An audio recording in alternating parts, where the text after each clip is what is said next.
Welcome back. In this video we will talk about pointers. So what is a pointer?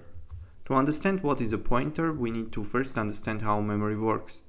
Here is an example of a memory where we have an address and a value.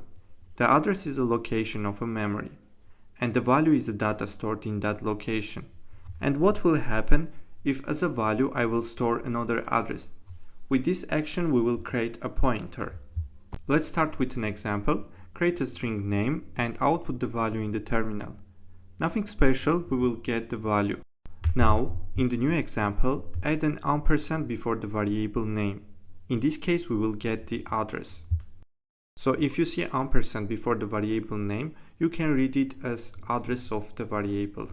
To get the actual value instead of address, we need to add a star before variable name. And in that case, in the terminal, we will see the actual value because it's the value of the variable that name1 is pointing to. I can even change the value of name variable using pointer name1.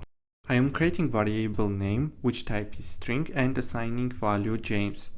Name1 in this example is a pointer variable that stores the memory address of variable name.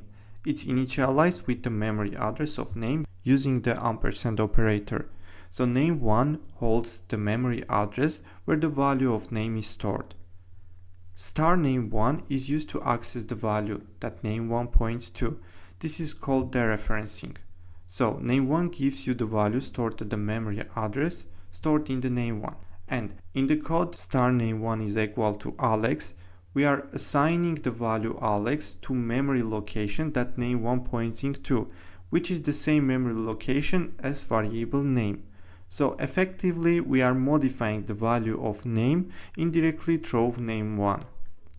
When we print name, we will see Alex because we modified its value through name1.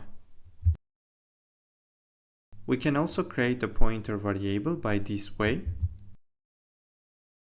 Here we have created the pointer variable named pointer that stores the memory address of the num variable. Int represents that the pointer variable is of int type. We can also create pointer variables of other types, for example. As an output for pointer 1 and pointer 2, we will get a nil. Thank you for watching this video. If you like this video, please subscribe to the channel.